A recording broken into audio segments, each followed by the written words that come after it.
Welcome to special interview. నేను రమా మండవ. ఈ రోజు మన ఇంటర్వ్యూలో డాక్టర్ దినేష్ శుంకరా గారు ఉన్నారు. So he's famous orthopaedist from Hyderabad.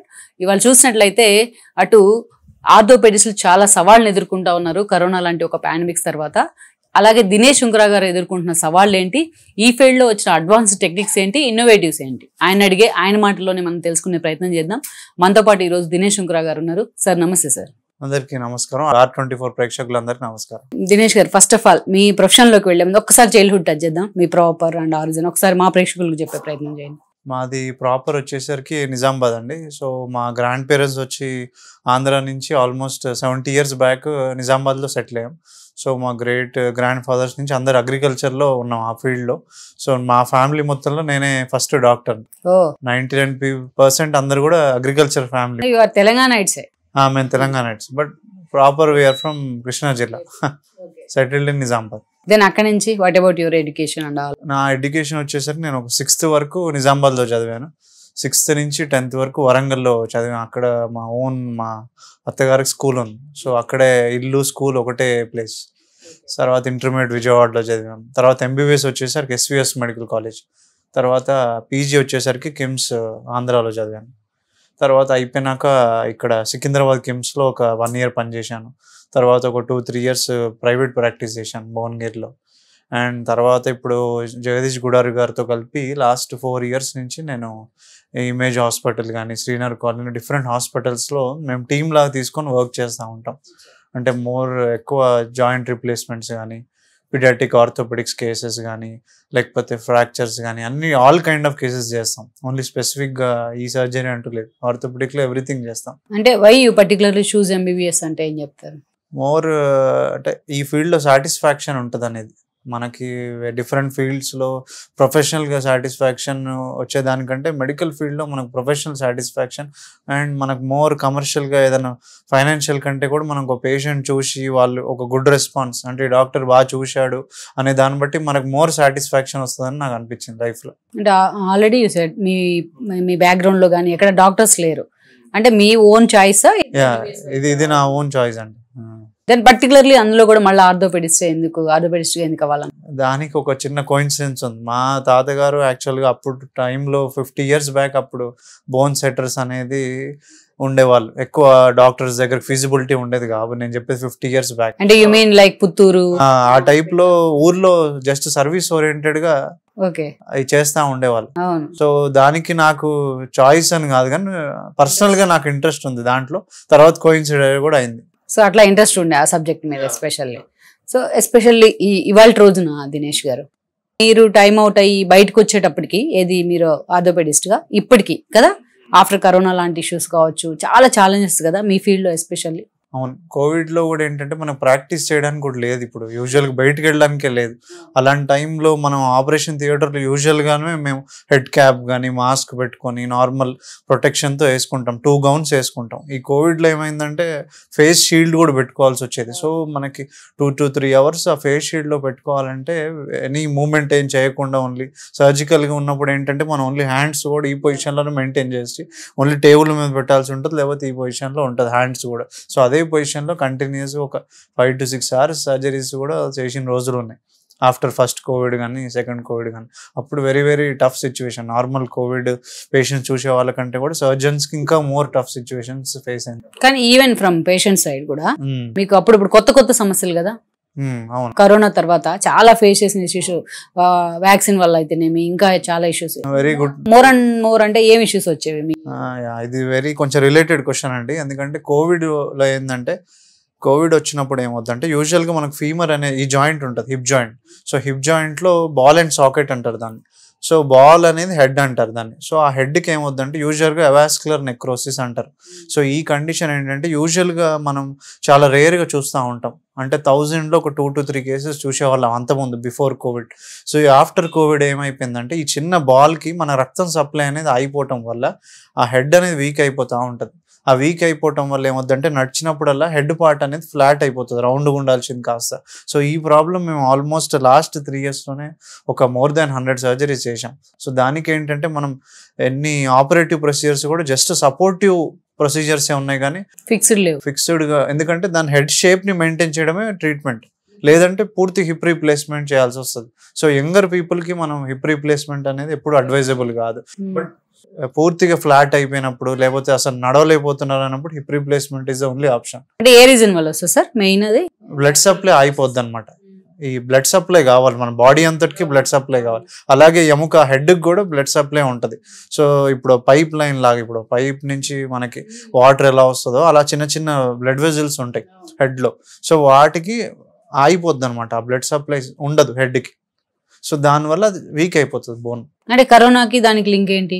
ఈ కోవిడ్ స్టిరాయిడ్స్ యూజ్ చేయడం వల్ల, కోవిడ్లో కొంతమందికి స్టిరాయిడ్స్ యూజ్ చేయని వాళ్ళకి కూడా వెరీ ఫ్యూ కేసెస్ చూసాం. బట్ కోవిడ్లో స్టిరాయిడ్స్ యూజ్ చేసిన వాళ్ళకి మాత్రం మ్యాక్సిమం అంటే ఇంజెక్షన్స్ కానీ టాబ్లెట్స్ కానీ ఒక 80% మందికి ఈ రీజన్ అది ఉంది, ఈ కాజ్ వచ్చేసరికి. నేను మెయిన్ గా అబ్జర్వ్ చేసింది ఏంటంటే వాస్కులర్ నెక్రోసిస్ మీకు అసలు పూర్తిగా నడక కూడా షేప్ అవుట్ అవుతుంది కదా, నడిచే విధానం. అంటే కొంచెం నడవంగానే నొప్పి వస్తూ ఉంటుంది, ఇక్కడి నుంచి లాగినట్టు అవ్వడం, వెనకాలకి లాగినట్టు అవ్వడం, కొద్ది దూరం కూడా నడవలేకపోవడం. అట్లా ఫస్ట్ టైం ఏంటంటే దీంట్లో కొంతమందికి ఈజీగా డిటెక్ట్ అవుతుంది.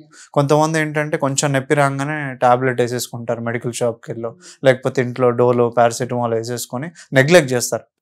కొంతమంది ఏంటంటే కాన్షియస్ ఉంటారు వాళ్ళ మీద. సో ఇమీడియట్గా డాక్టర్కి వచ్చేసి చూపించుకోవటం వల్ల అర్లీగా డిటెక్ట్ చేసామంటే నేను చెప్పే కోర్ డీకంప్రెషన్ అంటారు. సో ఆ ప్రొసీజర్ వల్ల ఏంటంటే కొంచెం మనం ఆ హెడ్ ఫ్లాట్ కాకుండా మనం ప్రొటెక్ట్ చేయొచ్చు అనమాట హెడ్ని.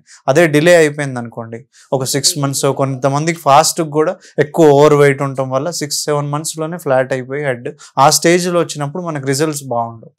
యూజువల్గా 2 to 3 days బ్యాకే మా సొంత ఫ్యామిలీలోనే అలా వచ్చారనమాట.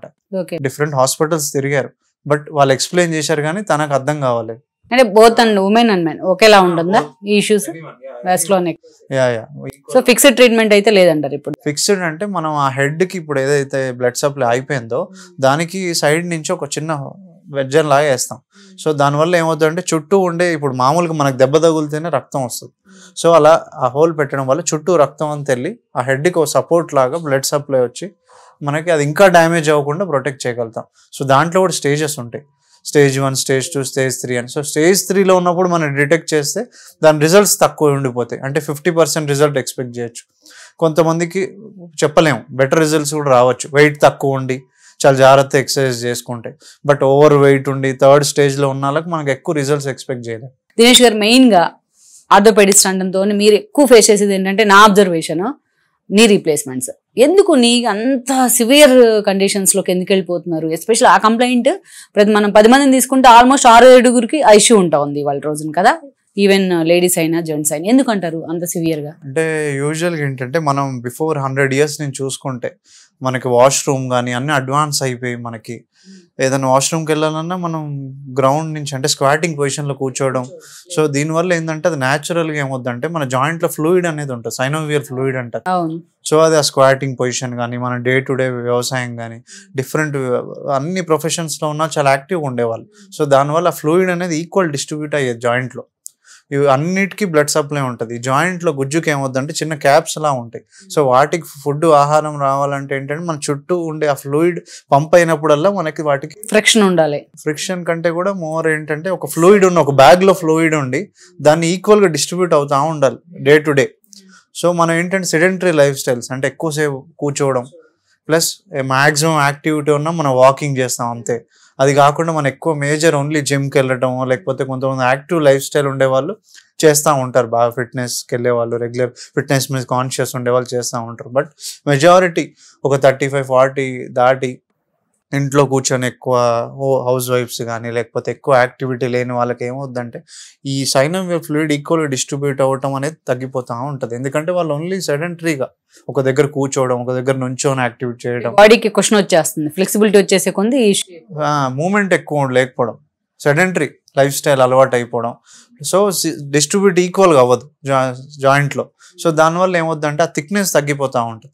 అది ఒక్కసారి థిక్నెస్ తగ్గిపోయి మనకు బోన్ ఎక్స్పోజ్ అయిపోయింది అనుకోండి, అప్పుడు రీజనరేషన్ ఉండదు. అంటే ఏదైనా రీజనరేట్ అవుద్ది బాడీలో, లిగమెంట్ డ్యామేజ్ అయినా మజిల్ డ్యామేజ్ అయినా. ఈ జాయింట్ కార్టిలేజ్ అనేది ఏమవుద్దంటే ఒకసారి పూర్తిగా డ్యామేజ్ అయిపోయి అంటే డీజనరేట్ అయిపోయి బోన్ ఎక్స్పోజ్ అయిపోయింది అనుకోని రీజనరేట్ ఉండదు. సో అట్లా అందుకని స్టేజెస్ ఉంటాయి ఆర్థరైటిస్ లో కూడా. అంటే సర్టన్ ఏజ్ ఉంటుందా ఇప్పుడు రీజనరేషన్ కి కార్టిలేజ్ అనేది? ఇప్పుడు 40 years అప్పుడు ఇప్పుడు చాలా మంది నేను చూస్తా ఉన్నాను 38 years 40 years వాళ్ళకే నీ రీప్లేస్మెంట్ అని ప్రిఫర్ చేస్తా ఉన్నారు చాలా మంది. మరి అట్లా ఎట్లా మరి? అదే రీజనరేషన్ అంటే నేను అదే చెప్పినట్టు ఒక థిక్నెస్ తగ్గిపోయి బోన్ ఎక్స్పోజ్ అయిపోయింది అనుకోండి, అప్పుడు రీజనరేట్ అనేది ఉండదు.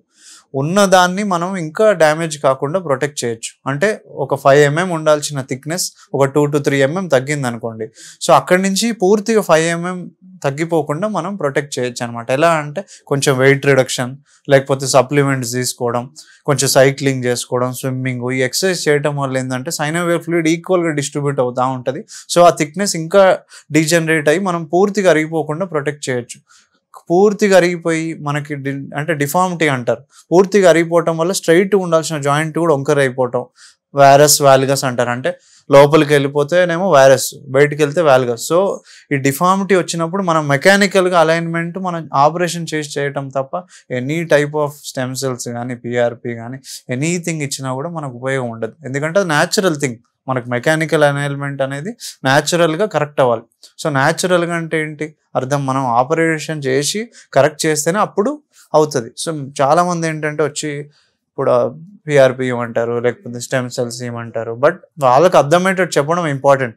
అంటే మీకున్న ప్రాబ్లం ఇది, మీకు అలైన్మెంట్ చేంజ్ అయిపోయింది. సో దీన్ని పిఆర్పి ఇచ్చినా స్టెమ్ సెల్స్ ఇచ్చినా ఈ అలైన్మెంట్ న్యాచురల్ చేంజ్ అవ్వదు, టాబ్లెట్స్ ఇచ్చినా కూడా. టెంపరరీ సొల్యూషన్స్ ఇవన్నీ స్టెమ్ సెల్. అదే ఆ కండిషన్ బట్టి ఇప్పుడు ఆ ఎక్స్రేలో చూసి మనకు ఆ డిఫార్మిటీ లేకుండా జస్ట్ కొంచెం గుజ్జు అరిగినట్టు అనిపిస్తుంది అంటే అప్పుడు స్టెమ్ సెల్స్ పిఆర్పి అనేది పూర్తిగా డ్యామేజ్ కాకుండా సపోర్టివ్ థెరపీ లాగా ఉపయోగపడుతుంది. ఫ్లూయిడ్ మళ్ళీ రికవర్ చేయలేం. ఫ్లూయిడ్ అనేది ఆల్రెడీ లీక్ అవ్వకుండా లోపలే ఉంటది, కాకపోతే ఏజ్ వైజ్ తగ్గిపోతా ఉంటది. కానీ ఎస్పెషల్లీ ఇప్పుడు ఒక 45 to 50 ఏజ్ మధ్యలో వాళ్ళకి నీ రీప్లేస్మెంట్ సర్చ్ చేయాల్సి వస్తే మనం పోస్ట్ పోన్ చేయగలమా? అదే ఇప్పుడు పోస్ట్ పోన్ అంటే ఇది హార్ట్ సర్జరీ, బ్రెయిన్ సర్జరీ లాగా ఎమర్జెన్సీ కాదు ఇప్పుడు నీ రీప్లేస్మెంట్ అనేది. సో దీన్ని ఏంటంటే పోస్ట్ పోన్ చేయడానికి మాక్సిమం ట్రై చేస్తాం మేము. ఎప్పుడు కూడా పేషెంట్ విల్లింగ్ లేకుండా మన సర్జరీ అనేది చేయం. దీంట్లో ఎక్స్రేలు పూర్తిగా అరిగిపోయినా కూడా, అంటే పూర్తిగా ఎక్స్రే అరిగిపోయినా కొన్నిసార్లు సర్జరీ అవసరం లేదు. అంటే పోస్ట్ పోన్ అంటే in the sense patient activity విషయంలో కావచ్చు, ఏజ్ విషయంలో కావచ్చు అంటుంది. ఇప్పుడు 45 years లో సర్జరీ చేయించుకోవడానికి 55 లో సర్జరీ చేయించుకోవడానికి చాలా తేడా ఉంటుంది కదా సైకలాజికల్. మన సైకలాజికల్ అదే, వాళ్ళు ఎంతవరకు ఓపిక పట్టగలుగుతున్నారు అంతవరకు మనం డిలే చేస్తూ ఉండొచ్చు. అంటే వెయిట్ రిడక్షన్ చెప్తాం first important, plus activity modification చెప్తాము. సో రెగ్యులర్ ఫిజియోథెరపీ ఎక్సర్సైజ్ చెప్తా ఉంటాం. సో వీటి వల్ల కొంచెం వాళ్ళు బేరబుల్గా ఉంటుంది. సో దాన్ని బట్టి ప్రొలాంగ్ చేస్తాం అనమాట. ఆ తర్వాత చూస్తే మనకి బ్యాక్ ఎక్కండి, బ్యాక్ పెయిన్, నడుములు సేమ్ ఇష్యూ కదా. ఇవాళ మళ్ళా అగైన్ 10 members లో మళ్ళీ 2 or 3 members మళ్ళా నడుము రీప్లేస్, బోన్ స్ట్రక్చర్ అంతా రీప్లేస్మెంట్ అనేది అలైన్మెంట్ ఎట్లా ఇది? సో ఇది కూడా ఇప్పుడు 99% మందికి ఇప్పుడు ఐటీ పీపుల్లో ఒక చిన్న అక్యూట్ 10% అని ఈ ప్రాబ్లం ఉంటుంది, at least neck pain or back pain. So మనకేంటంటే ఇందాక చెప్పినట్టు ఇంట్లో ఉండే వాళ్ళకేమో ఎక్కువ జాయింట్ పెయిన్స్ వస్తూ ఉంటాయి, నీ జాయింట్ పెయిన్స్, నీ అరిగిపోవటం, మోకాలు అరిగిపోవడం. ఈ ఐటీ పీపుల్ డెస్క్ జాబ్ చేసే వాళ్ళకి ఏంటంటే మెడ కానీ నడుము నొప్పి వస్తూ ఉంటుంది. సో వీటి వల్ల ఏంటంటే ఒకటే పొజిషన్లో కాన్స్టెంట్ పొజిషన్లో కూర్చోవడం వల్ల ఒక 8 hours నుంచి 12 hours. సో దానివల్ల నెక్లో ఏమవుతుందంటే స్పైనల్ కార్డ్కి ఇంకా ఎన్నుముకకు మధ్యలో డిస్క్ ఉంటుంది. ప్రతి ఎముకకి మధ్యలో డిస్క్లు ఉంటాయి, దాని వెనకాల స్పైనల్ కార్డ్ ఉంటుంది. సో ఈ డిస్క్ అనేది ఏంటంటే మన స్పైన్ అనేది ఒక ఎస్ షేప్లో ఉంటుంది. సో ఈ షేప్ అనేది మెయింటైన్ అయ్యేది ఎవరికి, ఇందాక చెప్పినట్టు మనం పాతకాలంలో యాక్టివ్ ఉండే పీపుల్ ఏంటంటే మన మజిల్స్ చాలా స్ట్రెంత్ అని ఉంటాయి రోజు యాక్టివ్ ఉండటం వల్ల. ఇప్పుడు ఏంటంటే మనం ఒకటే పొజిషన్లో కూర్చోవడం వల్ల ఆ మజిల్స్ వీక్గా అయిపోతాయి, మెయిన్గా నెక్ ఇంకా నడుము మజిల్స్. సో దానివల్ల ఏమవుతుంది, లోపల నడుములో జాయింట్ల మీద ప్రెషర్ పడుతూ ఉంటుంది. అంటే ఈ మజిల్స్ యూజువల్గా సపోర్ట్ తీసుకోవాలి ఎంతో కొంత, ఈ సపోర్ట్ ఇవ్వమన్నమాట, డైరెక్ట్ వెళ్ళి మన డిస్క్ మీద పడుతూ ఉంటుంది. డిస్క్ మీద కూడా ఎలా పడుతుంది, ఇప్పుడు మనం ఒక కంప్యూటర్ వర్క్ చేస్తున్నాం అనుకోండి, ఎక్కువ వంగే చేస్తూ ఉంటాం. యూజువల్గా ఈ పొజిషన్లో కూర్చోవాలి స్ట్రైట్గా. ఫోన్ వల్ల ఒక నెక్స్ట్ 90% కారణం ఇప్పుడు అదొకటి అయిపోయింది, ఏది desk job with 90% phone use చేయడం. ఎందుకంటే రెండిట్లో మన పొజిషన్ ఎప్పుడు మెడ వంచే ఉంటుంది, స్ట్రైట్కి పెట్టి ఎవరు ఇలా చూడం మనం. సో దానివల్ల ఏమవుతుందంటే repeated movements plus neck muscles వీక్గా ఉండటం వల్ల ఆ డిస్క్లన్నీ డీజనరేట్ అయిపోయి కొంచెం వెనకాలకు మైల్డ్గా ప్రొలాప్స్ అంటే కొంచెం వెనకాల జరిగి నరం మీద ఇంపింజ్ చేస్తూ ఉంటాయి. ఇంపింజ్ చేస్తే ఏమవుతుందంటే యూజువల్గా ఈ నరాల వల్ల మనకి చేతిలో సంబంధించిన మూమెంట్ సంబంధించిన నరాలు కానీ స్పర్శ సంబంధించినవి కానీ పనిచేస్తూ ఉంటాయి. సో మెడలో డిస్క్ ఉంటే చేతులకి లాగినట్టు అవ్వడం, లేకపోతే వెనకాల లాగినట్టు అవ్వడం, ఆర్ వీక్నెస్ డెవలప్ అవ్వడం, ఈ సిమ్టమ్స్ ఉంటాయి. నడుములో నరాల మీద ఇంపింజ్మెంట్ ఉంటేనేమో కాళ్ళలోకి లాగినట్టు, దాన్నే సియాటికా అంటారు. సో ఈ 2 ప్రాబ్లమ్స్ ఉంటాయి అన్నమాట కామన్గా. మనకి ఎవరైనా వెళ్తే మనకి ఫ్రీక్వెంట్ గా నొప్పి వస్తూ ఉంటాయి మెడ దగ్గర, మీ బోన్ అరిగిపోతా ఉందని చెప్తారు. Is it true? అది ఏజ్ రిలేటెడ్. నేను చెప్పేది ఇందాక యాక్టివిటీ రిలేటెడ్. బోన్ కంటే కూడా అక్కడ డిస్క్ అనేది వెళ్ళి నరం మీద ఇంపింజ్ అవ్వటం వల్ల మనకి ఈ ప్రాబ్లమ్స్ వస్తూ ఉంటాయి. కాళ్ళలోకి లాగినట్టు అవ్వడం కానీ, చెయ్యిలోకి లాగినట్టు అవ్వడం. ఇంకోటి ఏంటంటే మెనోపాజ్, అంటే ఉమెన్కి 40 years మెనోపాజ్, లేదా కొంతమంది ముందే రావచ్చు. సో మెనోపాజ్ తర్వాత మనకి ఈస్ట్రోజన్ అనే హార్మోన్ తగ్గిపోతుంది బాడీలో. సో దానివల్ల ఈస్ట్రోజన్ ఇంకా మన బోన్కి మెటబాలిజంకి చాలా రిలేషన్ ఉంటుంది. సో దీనివల్ల బోన్ అనేది ఏమవుతుందంటే ఈస్ట్రోజన్ తగ్గిపోవడం వల్ల బోన్స్ వీక్ అయిపోతాయి. ఈ బోన్స్ వీక్ అయినప్పుడు ఏమవుతుందంటే సేమ్ ఇందాక చెప్పినట్టు అక్కడేమో యాక్టివిటీ రిలేటెడ్, ఇక్కడేమో బోన్స్ వీక్ అయిపోవడం వల్ల మధ్యలో డిస్క్ మీద ప్రెషర్ పడుతూ ఉంటుంది.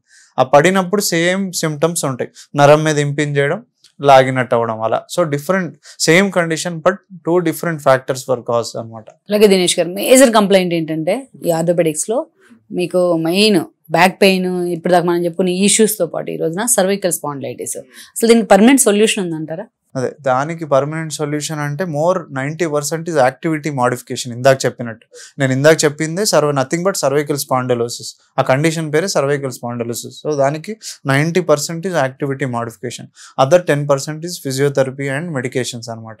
సో అందరు ఏమనుకుంటారు 90% ఏదో డాక్టర్ దగ్గరికి వెళ్ళిపోతేనో, లేకపోతే ఫిజియోథెరపిస్ట్ దగ్గరికి వెళ్ళి రోజు డిఫరెంట్ థెరపీస్ చేసుకుంటే తగ్గిపోద్ది అనుకుంటారు. బట్ దానికంటే కూడా మన 90% పొద్దున్న నుంచి ఎలా కూర్చున్నాం, మన డెస్క్ ఎక్కడుంది, మన సిస్టమ్ ఎక్కడుంది, మన ఐ హైట్లో ఉందో లేదా, మన ఫోన్ అనేది ఎప్పుడు మనం బెండ్ చేసి చూసుకున్నామా లేకపోతే స్ట్రైట్కి చూసుకున్నామా. సో ఈ ఇంపార్టెంట్ అనమాట. యాక్టివిటీ రిలేటెడ్ సర్వైకల్ స్పాండిలోసిస్ ఎక్కువ వస్తూ ఉంటుంది. అంటే డెస్క్ జాబ్ చేయటం కానీ, టీచర్స్ కూడా ఎక్కువ నెక్ ఎక్స్టెండ్ చేస్తూ ఉంటారు, అంటే వెనకాలకి అంటూ ఉంటారు బోర్డు మీద రాయడానికి. సో అట్లా యాక్టివిటీ రిలేటెడ్ సర్వైకల్ స్పాండిలోసిస్ అనమాట. అంటే ప్లాన్ చేస్తే ఇవన్నీ క్యూరబుల్ స్లోగా. డే టు డే 90% ఏంటంటే మనం పొద్దున్న లేచి ఒక 1/2 hour ఎక్సర్సైజెస్, అంటే మెడకు సంబంధించి కానీ నడుము సంబంధించి చేసుకోవడం వల్ల ఏమవుద్దంటే నెక్ మజిల్స్ అనేవి స్ట్రెంథన్ అవుతాయి. సో లోపల వెయిట్ పడకుండా ఉంటుంది అనమాట ఫస్ట్ పాయింట్. అండ్ లోపల ఇప్పుడు ఆల్రెడీ ఏదైతే సిమ్టమ్స్ వస్తుందో దాన్ని ఒక 6 weeksలో కొంచెం మనం చెప్పినట్టు యాక్టివిటీ మాడిఫై చేసుకొని కొన్ని వైటమిన్స్ వేసుకోవటం వల్ల రిలీఫ్ అయిపోతుంది, హీల్ అయిపోతుంది. అది కూడా నథింగ్ ఈజ్ లైఫ్ లాంగ్ అనమాట. ఏదైనా హీల్ అయిపోతుంది బాడీలో. ఇందాక చెప్పినట్టు ఓన్లీ కార్టిలేజ్ అలా ఫ్యూ థింగ్స్ ఏంటంటే రీజనరేటింగ్ పొటెన్షియల్ తక్కువ ఉంటుంది అనమాట. బట్ మిగతా అన్ని మనం హీల్ అయిపోతుంది అనమాట. హీల్ అవటం వల్లనే మనం సర్వైవ్ అవుతున్నట్టు. ఏదైనా ఇన్ఫెక్షన్ వచ్చినా కూడా మన బాడీ ఇమ్యూనిటీ కానీ. సో ఇది కూడా దానివల్ల ఏంటంటే రీసైక్లింగ్ అనమాట. సో అప్పటి వరకు ఓపిక పట్టి మనం చెప్పినట్టుని తర్వాత కంటిన్యూస్గా అలవాటు చేసుకోవాలి. రోజు ఒక 1/2 hour మార్నింగ్ లేవగానే యోగా అని ఇవన్నీ చేస్తూ ఉంటారు. దాంతోపాటు యాడ్ చేసుకోవాలి ఒక 15 to 20 minutes ఓన్లీ నెక్కి సంబంధించి, నడుము సంబంధించి, అంతే. అలాగే మేజర్ ఇష్యూ అండి ఇంకొకటి ఏంటంటే, చిన్నప్పుడు మాకు రొమటాయిడ్ ఆర్థరైటిస్ అంటే నన్ను అబ్జర్వ్ చేస్తే హెరిడిటీ ఉంది, వీళ్ళకి వంశపారంపర్యంగా వచ్చింది అనేవాళ్ళు. ఇవాళ అసలు దాంతో సంబంధం లేకుండా ఎవరిని కలిసినా రొమటాయిడ్ ఆర్థరైటిస్ మా ఫ్యామిలీలో ఏదైనా మాకు వస్తుందని చెప్తున్నారు. ఇది ఎలా సాధ్యమవుతుంది? రుమటాయిడ్ ఆర్థరైటిస్ అంటే ఇప్పుడు ఆస్టియో ఆర్థరైటిస్ అంటే ఒక జాయింట్ ఎఫెక్ట్ అవ్వడం, మోకాలు యూజువల్గా ఎక్కువ ఎఫెక్ట్ అవుతూ ఉంటుంది. అలాగే ఎనీ జాయింట్, ఆస్టియో ఆర్థరైటిస్ అంటే ఒక జాయింట్ ఎఫెక్ట్ అవ్వడం. సో దాంట్లో ఏంటంటే ఒకటే జాయింట్ సిమ్టమ్స్ ఉంటాయి, అంటే ఒక మోకాలు రావడము, 2 మోకాలు రావడం అలా. ఇదేంటంటే పాలిఆర్థరాలజీ అంటారు, అంటే మల్టిపుల్ జాయింట్స్ అనమాట. అంటే మన వేళ్ళనే కంపేర్ చేసుకుంటే 2 వేళ్ళలో ఈక్వల్గా సిమ్టమ్స్ ఉంటాయి. అంటే ఈ చిన్న చిన్న జాయింట్స్ అంటారు వేళ్ళ జాయింట్స్. సో వీటిలో మనకు బైలేటరల్, అంటే బోత్ సైడ్స్ ఈక్వల్గా నొప్పి వస్తూ ఉంటుంది. ఇంకో కామన్ సిమ్టమ్ చెప్పేది ఏంటంటే ఉదయం లేవగానే పట్టేసినట్టు అవుతుంది అని చెప్తారు, అది కామన్ సిమ్టమ్ అనమాట. సో ఇది పాలిఆర్థరాలజీ అంటారు దీనికి. ఇది auto immune condition. Auto immune అంటే ఏంటంటే మనకు బాడీలో 2 రకాల సెల్స్ ఉంటాయి. WBCs అంటే వైట్ బ్లడ్ సెల్స్, RBCs అంటే రెడ్ బ్లడ్ సెల్స్. సో ఈ WBC పని ఏంటంటే బయట నుంచి వచ్చే, ఇప్పుడు కోవిడ్ మనకి ఇన్ఫెక్షన్ వచ్చింది, సో దాన్ని మనం ఎలా క్యూర్ అయిందంటే WBCs యాక్షన్ వల్ల. సో దానికి ఫైనల్ స్టేజ్ వచ్చేసి యాంటీబాడీస్ డెవలప్ అవ్వడం. సో ఈ WBCs పని ఏంటంటే మన బయట నుంచి వచ్చే ఇన్ఫెక్షన్, అంటే మన గాలి ద్వారా కానీ రకరకాల ఏదైనా దెబ్బ తగిలి లోపలికి ఏదైనా బ్యాక్టీరియా, వైరస్ వెళ్ళింది, సో దాని మీద అటాక్ చేసి మన ఇన్ఫెక్షన్ని తగ్గించడానికి మనకి WBCs పనిచేస్తాయి. బట్ ఇక్కడ ఏమవుతుందంటే ఆటో అని దాంట్లో ఉంది పేరు. సో మన బాడీలో ఉన్న టిష్యూనే శత్రువు అనుకొని అటాక్ చేస్తాయి అనమాట. అటాక్ చేయడం అంటే దాన్ని డ్యామేజ్ చేయడం. సో అలా దేన్ని డ్యామేజ్ చేస్తా అంటే జాయింట్స్ని. సో అందులో ఫస్ట్ స్టార్ట్ అయ్యేది వేళ్ళలో జాయింట్లు.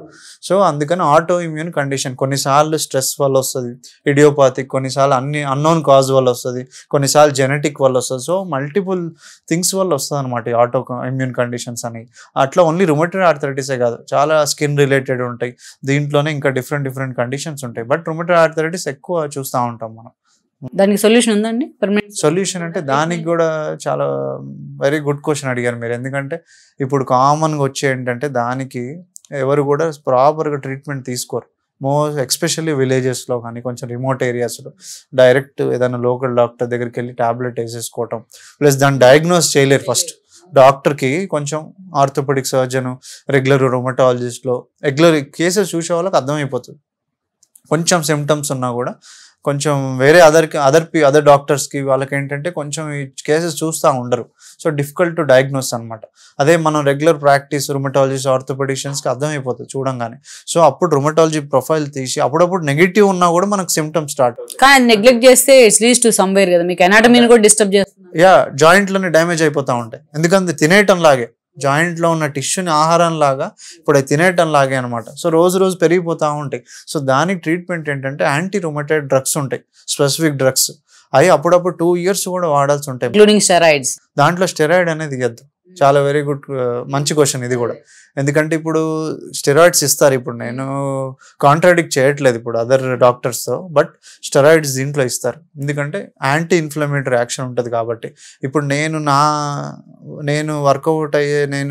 వర్కౌట్ కంటే కూడా నేను యూజ్ చేసే ప్రోటోకాల్లో స్టెరాయిడ్ ఉండదు, జస్ట్ ఒక పెయిన్ కిల్లర్ ఉంటుంది. బట్ స్టెరాయిడ్ యూజ్ చేయం, ఎందుకంటే స్టెరాయిడ్ వల్ల ఇంకా ఇమ్యూనిటీ అనేది తగ్గిపోతుంది మనకు, ప్లస్ వెయిట్ గెయిన్ కానీ ఇంకా ఇమ్యూనిటీ తగ్గిపోవడం, ఇంకా అదర్ ఇన్ఫెక్షన్స్ వచ్చే ఛాన్స్ ఉంటుంది.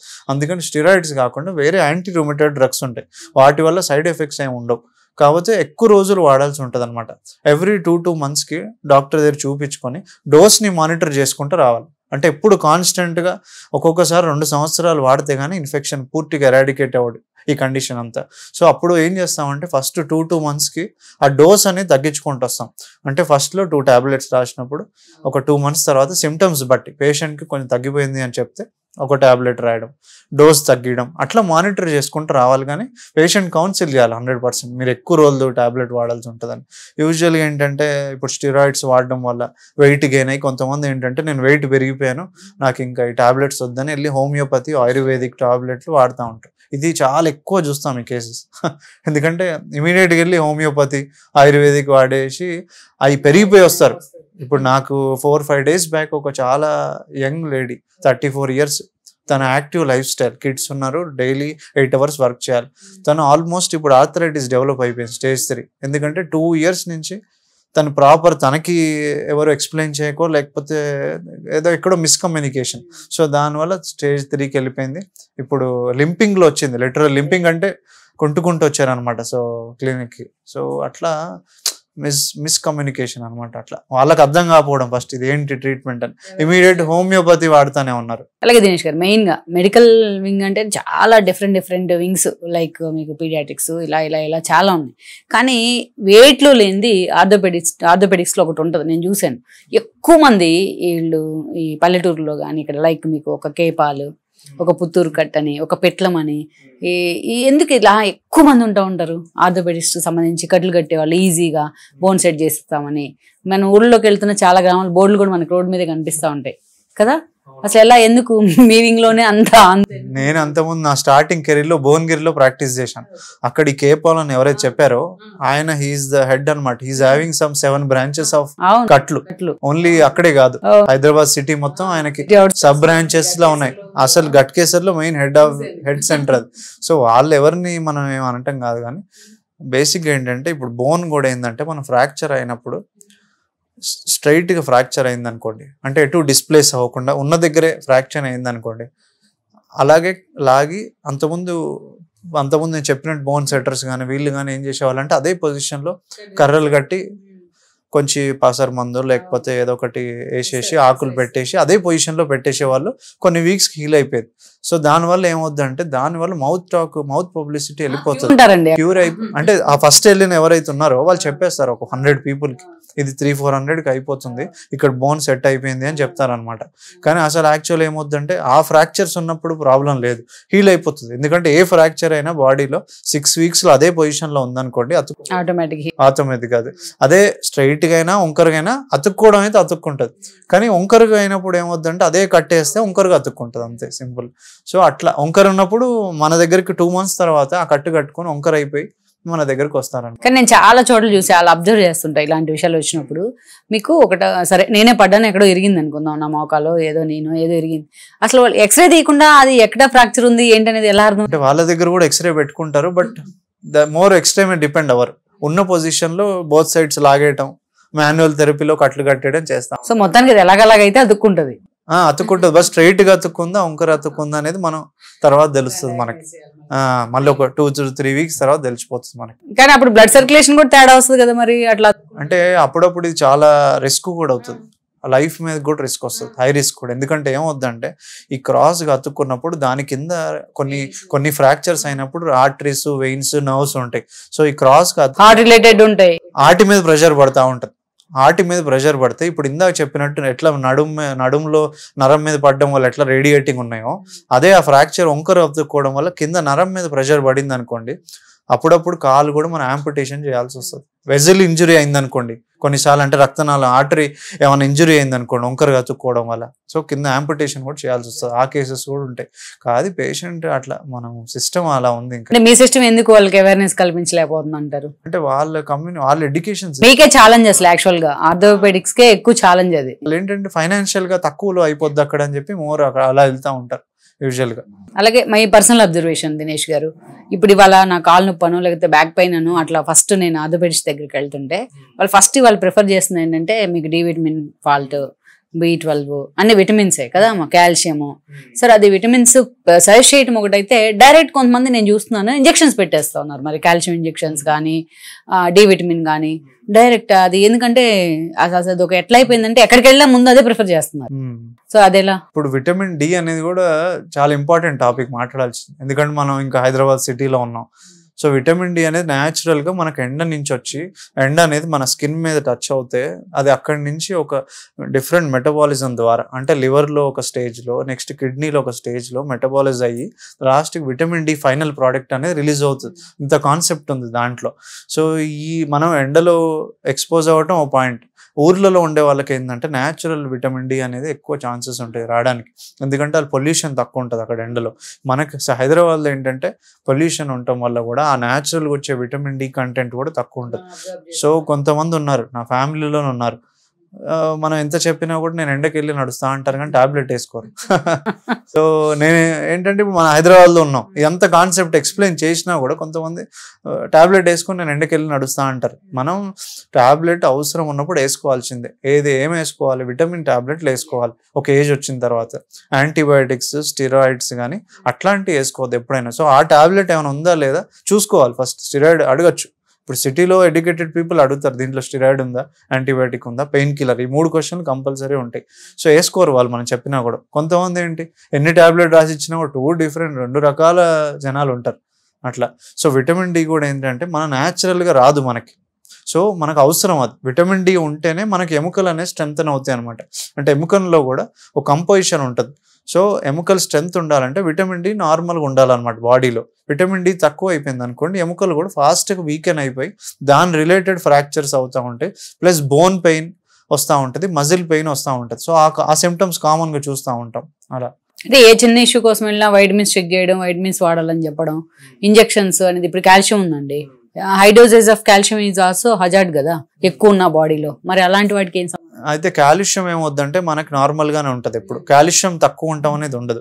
ఎందుకంటే కాల్షియం తక్కువ ఉంటే మన calcium is useful for nerves అనమాట, నరాల కింద చెప్పినట్టు మన నరాలు పనిచేయాలంటే కాల్షియం కావాలి. సో బాడీలో డిఫరెంట్ మెటబాలిజం కి కాల్షియం కావాలి. సో కాల్షియం తక్కువ ఉందంటే బాడీ ఆటోమేటిక్ గా ప్రొడ్యూస్ చేస్తుంది. సో కాల్షియం తక్కువ ఉండటం అనేది వెరీ ఫ్యూ కేసెస్లో ఉంటుంది. కాల్షియం తక్కువ ఉంటే ఆటోమేటిక్గా బాడీ అనేది థైరాయిడ్ మీద థైరాయిడ్ గ్లాండ్ యూటిలైజ్ చేసుకొని మనకు థైరాయిడ్ గ్లాండ్ ఉంటుంది. సో దాని ద్వారా తక్కువ అయిపోయిన కాల్షియం ఆటోమేటిక్గా బ్యాలెన్స్ చేస్తూ ఉంటుంది. సో కాల్షియం ఎప్పుడు తక్కువ ఉండదు, విటమిన్ డి తక్కువ ఉంటుంది. సో విటమిన్ డిని బ్యాలెన్స్ చేస్తూ ఉంటే బోన్ మినరలైజేషన్ రెండు ఈక్వల్గా ఉంటాయి అనమాట. బోన్ అనేది ఒకటే స్ట్రెంగ్ పొజిషన్ లో ఉంటుంది అనమాట. అంతకుముందు ఎప్పుడు ఇది అబ్జర్వ్ చేయలేదు దినేష్ గారు, కానీ కరోనా సెకండ్ వేవ్ పాండమిక్ లాంటి ఇష్యూస్ లో ఎక్కువ అప్పుడు విటమిన్స్ టాబ్లెట్స్ తెర మీదకి రావడం, ఎక్కువ విటమిన్స్ వేసుకోవడం, మీరు ఇమ్యూనిటీ పెంచుకోండి అని చెప్పడం, అప్పటి నుంచి చాలా ఎక్కువైంది కదా ఇది నిజంగా. అవును, ఇందా చెప్పినట్టు ఇప్పుడు ఇమ్యూనిటీ మనకు అప్పుడు ఏంటి, మనకు యాంటీబాడీస్ ప్రొడ్యూస్ అవ్వాలి, ప్లస్ ఆ వచ్చిందంతా వైరస్. సో ఆ వైరస్ ని మనం ఏమన్నా ఇన్ఫెక్షన్ ని తగ్గియాలంటే మన ఇమ్యూనిటీ బాగుండాలి. సో మన ఇమ్యూనిటీ బాగుండాలంటే ఇప్పుడు న్యాచురల్ గా వైటమిన్ సి కానీ వైటమిన్స్ కానీ జింక్ కానీ అన్నీ వేసుకోవాలన్నమాట. అందుకని అప్పుడు సప్లిమెంట్ చేయడం జరిగింది అనమాట. సో మోర్ యాక్షన్ కోసం, ఫాస్ట్గా ఇన్ఫెక్షన్ ని తగ్గించడానికి, మన ఇమ్యూనిటీని బూస్ట్ చేయడానికి అనమాట. అట్లా అలాగే చాలా మీ కేసెస్లో ఇందాక మనం చెప్పుకున్నవన్నీ కావచ్చు, నీ కావచ్చు, బ్యాక్ కావచ్చు, స్పాండిలైటిస్ కావచ్చు, వీటన్నిటికీ 90% హీల్ అయితే ఉంది, ఏది వితౌట్ సర్జరీ. వాళ్ళ రోజున ఎక్కువ కార్పొరేట్ హాస్పిటల్స్ పేరుతో వెంటనే నీ రీప్లేస్మెంట్, పేషెంట్ అడ్మిట్ చేసేసుకొని అట్లాంటి విమర్శలు వస్తూ ఉంటాయి. దానికి మీరేమంటారు? అది మోర్ డాక్టర్ రిలేటెడ్. ఒక్కొక్క డాక్టర్ కౌన్సిలింగ్ ఒకలా ఉంటుంది. ఇప్పుడు నా ప్యాటర్న్ నేను ఫాలో అవుతాను. పేషెంట్ ఇష్టం ఉండి, పేషెంట్ విల్లింగ్ ఉండి, తన కంఫర్టబుల్గా కాదా సర్జరీ అయితేనే మనం సర్జరీ చేస్తాం. ఎందుకంటే నీ రీప్లేస్మెంట్ ఎమర్జెన్సీ సర్జరీ కాదు 100%. సో పేషెంటే చెప్పాలి, నా వల్ల కావట్లేదు, నేను ఒక 4-5 స్టెప్స్ కూడా అడుగు వేయలేకపోతున్నాను, నేను చేయించుకుంటాను అంటే పేషెంట్ విల్లింగ్ మీద మనం సర్జరీ చేస్తాం. అది నా ప్రోటోకాల్ అనమాట. డిఫరెంట్ కార్పొరేట్ హాస్పిటల్లో డిఫరెంట్ మల్టిపుల్ సర్జన్స్ ఉన్నారు. సో వాళ్ళ ప్యాటర్న్ వాళ్ళు ఫాలో అవుతూ ఉంటారు. అలా అంటే especially BP and sugar, normal regular diseases ఉన్నాయి, ఇవి కూడా ఇంపాక్ట్ చేస్తాయా మన బోన్ స్ట్రక్చర్ని? మేజర్గా మనకు థైరాయిడ్ అండ్ వైటమిన్ డి అనేది ఎఫెక్ట్ చేస్తూ ఉంటాయి ఎక్కువ. జాయింట్స్ వచ్చేసరికి ఇందాక చెప్పినట్టు మన లైఫ్ స్టైల్, ఓవర్ వెయిట్ కానీ వీటి వల్ల ఎక్కువ ఎఫెక్ట్ అవుతూ ఉంటుంది. అంటే టేకింగ్ ఆఫ్ ఫుడ్ కూడా 100% అంతా. ఇప్పుడు ఎముకలు స్ట్రాంగ్ ఉండాలంటే అదే ఇందాక చెప్పినట్టు మన కాల్షియం, ఎలాగో డైరీ ప్రోడక్ట్స్ అవన్నీ తీసుకుంటా ఉంటాం మనం. సో కాల్షియం మెటబాలిజం బాగుంటుంది మనకి డైరీ ప్రోడక్ట్స్ వల్ల. ప్లస్ విటమిన్ B12 కూడా ఇంపార్టెంట్ మనకి. సో ఈ విటమిన్ డి, B12 అనేది చాలా ఇంపార్టెంట్ అనమాట. B12 వల్లనే మనకి సెల్స్ అనేవి ప్రొడ్యూస్ అవుతూ ఉంటాయి, నార్మల్గా ఉంటాయి విటమిన్ B12. ఈ RBC, WBC అనేది మనకు బోన్ మ్యారో నుంచి ప్రొడ్యూస్ అవుతూ ఉంటాయి. సో విటమిన్ B12 ఎప్పుడు కూడా నార్మల్గా ఉండాలన్నమాట. సో వెజిటేరియన్స్ కానీ నాన్ వెజిటేరియన్స్లో ఏంటంటే, వెజిటేరియన్స్లో యూజువల్గా డెఫిసిట్ ఉంటుంది అనమాట. Vitamin B12 day to day తీసుకోని అవసరం లేదు. ఒక్కసారి మనం తీసుకున్నామంటే అది ఒక సప్లిమెంట్ లాగా ఉండిపోద్ది లివర్లో, స్టోరేజ్ లాగా. ఫ్యూ మంత్స్ తర్వాత మనం మళ్ళీ తీసుకోకపోతే, మనకి ఇన్పుట్ ఏం లేకపోతే అప్పుడు మనకి విటమిన్ B12 తగ్గిపోతుంది. మోర్ వెజిటేరియన్స్లో ఉంటుంది ఈ కండిషన్ అనమాట. అలాగే ఇటీవల నేను ఒక డాక్టర్ నాకు పరిచయం అయ్యారు ఫ్రమ్ కోయంబత్తూర్. హీఈస్ ఫ్రమ్, ఆయన ఎలాగంటే without medicine and without machine ఆయన ఏం చేస్తున్నారు, మనం టచ్ చేసి బై టచ్ అనమాట. ఇది నా పర్సనల్ ఎక్స్పీరియన్స్, మీతో చెప్పించుకుందాం అనుకున్నాను షేర్ చేసుకొని. ఆయన మన బోన్ స్ట్రక్చర్, నాకు బెడ్ నొప్పి అని వెళ్ళినా, ఇంకోటి మోకాళ్ళ నొప్పి అని వెళ్ళినా, బోన్ స్ట్రక్చర్ చూస్తున్నారు ఆయన టచ్ చేసి, ఇలాగ పట్టు అలైన్మెంట్. ఆయన ఏమంటారు, డే బై డే గడిచే కొంది మనం నుంచున్న పొజిషన్స్, సిట్టింగ్ పొజిషన్స్ అన్ని తేడా రావడం వల్ల అలైన్మెంట్లో చేంజ్ వస్తుందని చెప్పి ఆయన ఏం చేస్తున్నారంటే అలైన్మెంట్ని చేత్తోనే, that is called manual therapy, ఇట్లా సర్దేసుకుంటూ వస్తున్నారు. ఒక 5 days ట్రీట్మెంట్ ఇస్తున్నారు అనమాట, కొంచెం హై కాస్ట్లోనే. సో కొంతమంది క్యూర్ అవుతుంది. ఇది ఎంతవరకు మనకి ఫీజిబిలిటీ ఉంటుందంటారు, ఈ మాన్యువల్ థెరపీస్ కానీ ఇట్లా? మాన్యువల్ థెరపీస్ అంటే అలైన్మెంట్ అనేది ఎప్పుడు కూడా మనం ఇప్పుడు బోన్ అనేది స్ట్రక్చర్ లాగా మనకి జాయింట్ ఉంటుంది అనమాట. మనకి ఇప్పుడు ఈ వేల్లో చూసుకుంటే ఒక్కొక్క జాయింట్ చుట్టూ లిగమెంట్స్ ఉంటాయి. ఒకటి జాయింట్ ఎముకే ఉండదు, ఎముక చుట్టూ లిగమెంట్స్ ఉంటాయి సపోర్ట్ లాగా. ప్రతి జాయింట్కి లిగమెంట్స్ ఉంటాయి అని క్యాప్సూల్ అనేది ఉంటుంది, ఒక లేయర్. సో ఇదంతా ఒక స్ట్రక్చర్ అయితే ఒక జాయింట్ ఫామ్ అయింది, ఒక్కొక్క జాయింట్ మనది. సో ఒక్కొక్క జాయింట్ ఈజ్ ఇంపార్టెంట్. ఒక్క జాయింట్ మనకి సరిగ్గా లేకపోయినా కూడా మనం day to day life style అనేది మనకు ఫ్రీగా ఉండదు. సో అలాగే మెడలో కూడా ప్రతి దానికి కార్టిలేజ్ అనేది ఉంటుంది, చుట్టూ క్యాప్సూల్ అనే ఒక లేయర్ ఉంటుంది, దాని చుట్టూ లిగమెంట్స్ ఉంటాయి. సో ఇంత అనాటమికల్ స్ట్రక్చర్ మనది ఉంటుంది. సో ఇవన్నీ మనం జస్ట్ బయట నుంచి మ్యానిపులేట్ చేయడానికి ఉండదు అనమాట. మనం ఓపెన్ చేసి సర్జికల్గా మేము ఆపరేట్ చేసేటప్పుడు స్పైన్ సంబంధించో లేకపోతే ఏదైనా ఓపెన్ చేసి ఫిక్స్ చేయాల్సి ఉంటుంది. ఏదైనా అనాటమీ చేంజ్ చేయాలంటే, అలైన్మెంట్ చేంజ్ చేయాలంటే ఫిక్సేషన్ చేయాల్సి ఉంటుంది. అప్పుడు కానీ మనకి అలైన్మెంట్ చేంజ్ అవ్వదు. మాన్యువల్గా ఈ స్ట్రక్చర్స్ అన్ని మూవ్ అవ్వవు, అంత టైట్ స్ట్రక్చర్స్ ఉంటాయి, అంత లూజ్గా ఉండవు అనమాట. మన స్ట్రక్చర్స్ అన్ని అంత ప్రొటెక్టెడ్ ఉంటాయి కాబట్టి మనం నడవగలుగుతున్నాం. లేకపోతే ఇప్పుడు ఈ స్ట్రక్చర్స్ అన్ని ప్రొటెక్షన్ లేకపోతే మనకు జాయింట్ మూవ్మెంటే ఉండదు, ఒక అడుగు కూడా వేయలేం. అలాగే మాన్యువల్ థెరపీ కాకుండా మయోథెరపీ అని కూడా ఉంటుంది. ఎనీథింగ్ ఈ సూపర్ఫిషియల్ అండి. అంటే ఎనీథింగ్ సూపర్ఫిషియల్గా లోపల ఉన్న అనాటమీని మనం చేంజ్ చేయలేం. అలైన్మెంట్ అంటారు అది. ఒక స్ట్రైట్గా ఉన్నదాన్ని మనం స్ట్రైట్ ఉంటుంది, వంకరగా ఉన్నదాన్ని మనం ఆపరేట్ చేసి అలైన్మెంట్ చేంజ్ చేయగలుగుతాం. కానీ బయట నుంచి మెడికేషన్స్ ద్వారా, హ్యాండ్ థెరపీస్, డిఫరెంట్ మెషిన్స్ ద్వారా అలైన్మెంట్ చేంజ్ అవ్వదు అనమాట. సో ఎప్పటికైనా మళ్ళీ మీ దగ్గర రావాల్సిందే. మన దగ్గర అంటే అది కూడా అవసరం ఉన్నప్పుడు చేయాలి మనం. అలాగే అండి. ఇంకొకటి, ఇందాక మీ గురించి నేను చాలా విన్నాను, మీ ఇంటర్వ్యూస్ కూడా కొన్ని చూసాను నేను దినేష్ గారు. ఎస్పెషల్లీ మీరు లేజర్ 4 గురించి చెప్తా ఉన్నారు. కొంతమంది అడుగుతున్నారు మా 24 ప్రేక్షకులు కూడా, వాట్ అబౌట్ దట్? ఇప్పుడు ఈ క్లాస్ 4 లేజర్ థెరపీ అనేది కూడా హైదరాబాద్లో మనం ఎక్కువ లేదు. యుఎస్లో దీని మీద ఆర్థో లేజ్ అని చెప్పి డిఫరెంట్ ఇన్స్టిట్యూట్సే ఉన్నాయి. అమెరికాలో, యుఎస్ఏ కానీ జర్మనీలో ఆర్థో లేజ్ అని ప్యూర్ ఆర్థోపెడిక్స్ రిలేటెడ్ లేజర్ అని చెప్పి డిఫరెంట్ ఎవ్రీ స్టేట్లో ఒక ఫ్రాంచైజ్ మాడ్యూల్లో ఈ సెంటర్సే ఉన్నాయి. సో ఇదేంటంటే నేను ఇక్కడ ఇంట్రొడ్యూస్ చేయడానికి కారణం, కొంతమందికి మెడికేషన్స్ లేకుండా కొన్నిసార్లు టాబ్లెట్స్ ఎక్కువ అవసరం ఉంటుంది. ఈ మజిల్ ఇంజురీ అయినా, లిగమెంట్ ఇంజురీ అయినా, అలాగే జాయింట్లో కూడా గుజ్జు కొంచెం స్టార్టింగ్ స్టేజెస్లో అరిగినప్పుడు మనం టాబ్లెట్స్తో పాటు కొన్నిసార్లు టాబ్లెట్స్ కూడా అవసరం పడతాయి, సప్లిమెంట్స్. ఇదేంటంటే మనకు సైడ్ ఎఫెక్ట్స్ లేకుండా ఓన్లీ స్కిన్ నుంచి పెనట్రేట్ అయ్యి మనం అక్కడి వరకు హీల్ చేస్తూ ఉంటుంది అనమాట. ఎందుకంటే హీల్ ఎలా అవుతుంది అంటే, ఇప్పుడు అక్కడ బ్లడ్ వెజల్స్ అనేది మనకు ఎక్కువ యాంజియోజెనిసిస్ అంటారు. అంటే ఎక్కువ బ్లడ్ వెజల్స్, కొత్త రక్తనాళాలు రావడానికి మనకు హెల్ప్ చేస్తుంది అనమాట. సో దానివల్ల బ్లడ్ అనేది పూల్ అవుతుంది. ఒక దగ్గర దెబ్బ తగిలింది అనుకోండి, అది హీల్ అవ్వాలంటే మనకు బ్లడ్ కావాలి. దానివల్లే ఇన్ఫ్లమేషన్ ఈ ప్రాసెస్ అయ్యి హీల్ అవుతూ ఉంటుంది. సో ఇదేంటంటే యాంజియోజెనిసిస్ ప్రమోట్ చేయడం వల్ల అక్కడ హీల్ అయ్యి మనకు ఫాస్టర్ హీలింగ్ అనమాట. అంటే ఫ్రాక్చర్స్లో కూడా కొన్ని ఆపరేట్ చేయని ఫ్రాక్చర్స్కి అక్కడ ఫాస్టర్గా హీల్ అవ్వడానికి ఉపయోగపడుతుంది. 6 వారాల్లో అయ్యేది ఇంకో సపోర్టివ్ వల్ల ఒక 3-4 వారాల్లో హీల్ అవ్వడానికి హెల్ప్ అవుతుంది. అలాగే మజిల్ లిగమెంట్ ఇంజురీస్ కూడా లోకల్గా ఫాస్టర్ హీలింగ్కి ఉపయోగపడుతుంది అనమాట. ఈ ట్యాబ్లెట్స్ వేసుకోవడం వల్ల, ఏదైనా ఇన్ఫ్లమేషన్ ట్యాబ్లెట్లు ఎక్కువ రోజులు వేసుకోవడం వల్ల స్టమక్ అల్సర్స్ కానీ, కిడ్నీ మీద, లివర్ మీద ఎఫెక్ట్ పడకుండా ఇది చాలా యూస్ఫుల్గా ఉంటుంది అనమాట. ప్లస్ చాలా కాస్ట్ ఎఫెక్టివ్ కూడా ఇది. ఒక సింగిల్ సెషన్ చాలా తక్కువ ఖర్చులో చేయొచ్చు, చాలా తక్కువ టైంలో కూడా చేయొచ్చు, ఒక 10 to 15 minutesలో. కొంతమంది కండిషన్ బట్టి, అంటే ఈ మెడ cervical brachialgia, cervical spondylosis, lumbar spondylosis, లేకపోతే మోకాలు అరిగిపోవడం, ఈ అక్యూట్ స్టేజెస్లో, సబ్ అక్యూట్ స్టేజెస్లో ఉన్న వాళ్ళకి చాలా యూజ్ ఉంటుంది అనమాట. క్రానిక్ ఉండే వాళ్ళకి కూడా రిపీటెడ్గా ఆల్మోస్ట్ వారానికి ఒక 2 to 3 సెషన్స్, ఒక 1 month, 1.5 months తీసుకోవటం వల్ల 60 to 70% రిజల్ట్స్ ఉంటాయి. అదర్ 30% మనం ఏదైనా సపోర్టివ్ మెడికేషన్స్ ద్వారా మనకి రిలీఫ్ ఉంటుంది అనమాట. అంటే మీకు నీ రీప్లేస్మెంట్ ఉందనుకోండి, ఆల్రెడీ నీ రీప్లేస్మెంట్కి వెళ్ళాలి అని సజెస్ట్ చేసిన తర్వాత మీరు చెప్పే లేజర్ ఏమన్నా ట్రీట్మెంట్ ఉపయోగం ఉంటుందా అలాంటి వాళ్ళకి? ఉపయోగం ఉండదు. మనం ప్రాబ్లం ఫస్ట్ డయాగ్నోస్ చేసినప్పుడు, స్టార్టింగ్ స్టేజెస్లో డయాగ్నోస్ చేసేటప్పుడు ఇది చాలా యూస్ఫుల్ ఉంటుంది. పూర్తిగా ఆపరేషన్ మనం చేయాల్సిన పొజిషన్లో ఉండేటప్పుడు ఇది ఇందాక చెప్పినట్టు అలైన్మెంట్ అవన్నీ మార్పు ఉండదు.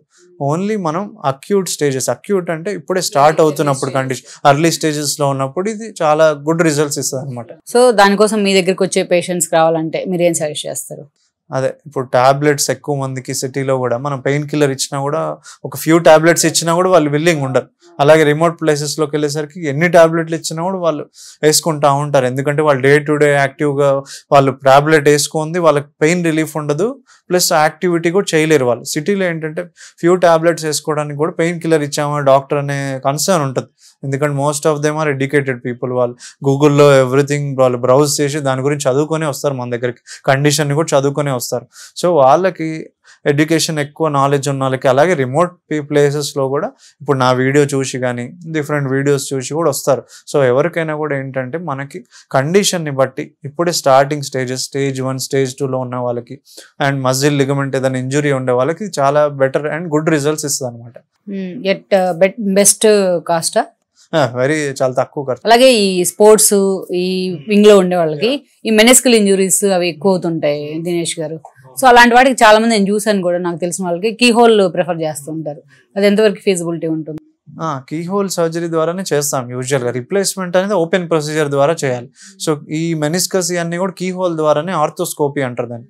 సో ఆ కీ హోల్ ద్వారానే మన మెనిస్కర్ ఏదన్నా చిన్న టేర్ ఉందంటే, ఇప్పుడు బయట మనకి ఎలా చర్మం కట్ అయితే కుట్టేస్తాం ఒక స్టిచ్, సేమ్ మెనిస్కస్ కూడా ఒక చిన్న స్టిచ్ చేయడం, అవసరాన్ని బట్టి 2 స్టిచ్ చేయడం, ఒక 6 వారాలు రెస్ట్ తీసుకుంటాం. అలాగే లిగమెంట్ ACL, PCL అంటారు. సో ఆ లిగమెంట్ ఇంజురీ అయిపోయింది అనుకోండి, దాంట్లో గ్రేడ్ 1, గ్రేడ్ 2 అంటే కొంచెం కట్ అవ్వడం, ఒక 50% కట్ అవ్వడం, లేకపోతే 30% కట్ అవ్వడం, వాళ్ళకి ఒక 6 weeks బ్రేస్ వేసి చూస్తాం. ఫస్ట్ ఆపరేట్ చేయం. కొన్నిసార్లు ఏంటంటే పూర్తిగా 100% అయిపోయినా కూడా మనకి PCL అనే లిగమెంట్, అదర్ లిగమెంట్స్ ఉన్నాయి. సో వాటి వల్ల బ్యాలెన్స్ అయిపోయి కొంతమంది సర్జరీ కూడా చేయించుకోరు. సో ఇదేం ఎమర్జెన్సీ కాదు ఎప్పుడు కూడా. ACL, మెనిస్కస్ అన్ని ఫస్ట్ వెయిట్ చేసి చూడడం, సిమ్టమ్స్ బట్టి వాళ్ళకి ఎలా రిలీఫ్ ఉంది దాన్ని బట్టి మనం ఫ్యూచర్ డెసిషన్ తీసుకోవాలి. ఈ కీ హోల్ చేసుకోవాలా వద్దా. అలాగే ఈ ఫిజియోథెరపీస్ కానీ ఇవన్నీ, ఈ ఫిజియోథెరపీస్లో ఎక్కువ సెషన్స్ మనకి వెళ్ళినట్టే మనకి ఎక్కువ కావాలి. కప్ థెరపీస్, నీడిల్ థెరపీస్, ఇలాంటివి ఎన్ నెంబర్ ఆఫ్ ఉన్నాయి. ఆఖరికి యూవీ పెడతాం, ఇవన్నీ చేస్తూ ఉంటారు. లేదు సో ఎంతవరకు ఫీజిబిలిటీ ఉంటుంది? ఎనీథింగ్ ఏంటంటే మన పెయిన్ సిగ్నల్ బ్లాకింగ్ అనమాట. మనకి వచ్చేది పేషెంట్ ఎవరైనా కూడా ఎందుకు వస్తాం మనం, ఒక పెయిన్ వస్తే మనం డాక్టర్ దగ్గరికి వెళ్తాం. సో లేకపోతే లోపల ఏం జరుగుతుంది అనేది మనకు తెలియదు. Muscle inflammation, ligament, bone, joint, దాని గురించి మనకి ఆ కాన్సెప్ట్ మీద వెళ్ళాం డాక్టర్ దగ్గరికి ఎందుకు వెళ్తాం? పెయిన్ ఉందని వెళ్తాం అంతే, ఫస్ట్ పాయింట్. ఎనీథింగ్ అంతే, మోకాళ్ళు అయినా ఏదైనా నొప్పి ఉందని వెళ్తాం. సో నొప్పి తగ్గడానికి ఒక పెయిన్ సిగ్నల్ బ్లాకింగ్ మెకానిజం అనమాట ఇవన్నీ. ఎనీథింగ్ ఈజ్ దానికి కొన్నిసార్లు కండిషన్ డయాగ్నోస్ చేసి అది ఎంతవరకు ఉపయోగం అనేది ఒక డాక్టర్ చెప్తే కొంచెం గుడ్ అడ్వైస్ లా ఉంటుంది. పేషెంట్కి కూడా ఎక్స్ప్లెయిన్ చేసి అప్పుడు పేషెంట్కి కూడా అర్థమవుతుంది, ఓకే దీనికి ఇలా చేస్తే బాగుండు. ఎప్పుడు కూడా ఓన్లీ ట్రీట్మెంట్సే కాదు, దానికి యాక్టివిటీ మోడిఫికేషన్ కూడా ఇంపార్టెంట్ ఆర్థోపెడిక్ పాయింట్ ఆఫ్ వ్యూలో వచ్చేసరికి. సో అలాగే ఫైనల్గా మనం చూస్తే దినేష్ గారు, హార్ట్ ఇష్యూ ఉందనో స్టంట్లు వేయాలంటే కూడా కొంతమంది టెన్షన్ పడరు. కానీ ఎక్కడైనా చిన్న ఫ్రాక్చర్ అయ్యి నడవడానికి అట్లా ఇబ్బంది పడుతుంటే కంగారు పడిపోతారు. సో ఎస్పెషల్లీ మీ ఆర్థోపెడిక్స్లో పేషెంట్తో ఒక హ్యూమన్ టచ్ కానీ ఆ ఎమోషనల్ బాండింగ్ కానీ ఎంతవరకు ఉండాలంటారు? ఎనీ ఫీల్డ్లో ఒకటి ఆర్థోపెడిక్స్ అనే కాదు, డాక్టర్ ఫీల్డ్లోనే హ్యూమన్ టచ్ ఉండటం వల్ల వచ్చి ఆల్రెడీ సఫరింగ్లో ఉంటాం. ఇప్పుడు నాకు ఫ్రాక్చర్ అయినా కూడా సైకలాజికల్ గా చాలా సఫరింగ్ లో ఉంటాం. ఎందుకంటే ఫ్రాక్చర్ అవుతే not a single or small thing. ఎందుకంటే మనం ఆల్మోస్ట్ ఇంకా నడవలేం first point. So even hand fracture అయినా ఎక్కడ ఫ్రాక్చర్ అయితే దాన్ని యూజ్ చేయలేం. సో మనం already we are in suffering. So doctor కొంచెం ప్లెజెంట్ మైండ్తో కొంచెం పీస్ఫుల్గా కామ్గా మాట్లాడితే ఆటోమేటిక్గా పేషెంట్కి సఫర్ అయ్యే వాళ్ళకి కొంచెం హ్యాపీనెస్ అండ్ కొంచెం సఫరింగ్ కూడా రిలీఫ్ అయినట్టు ఉంటుంది. ఇప్పుడు దాకా మీరు ఎన్ని ఇయర్స్ నుంచి ఉన్నారు దినేష్ గారు ఫీల్డ్ లో? నేను ఒక 13 years నుంచి ఉన్నాను ఫీల్డ్. 13 years లో మీరు సాల్వ్ చేసిన ద బెస్ట్ కేసెస్ అంటే ఏం చెప్తారు? నేను కొన్ని లిగమెంట్ అండ్ కొన్ని టెండాన్ ఇంజరీస్ కూడా రిపేర్ చేశాను యూజువల్గా. అంటే కొన్ని ఎలక్ట్రీషియన్ ఇప్పుడు రీసెంట్గా ఒక చేసిన వెరీ గుడ్ కేస్ అనమాట.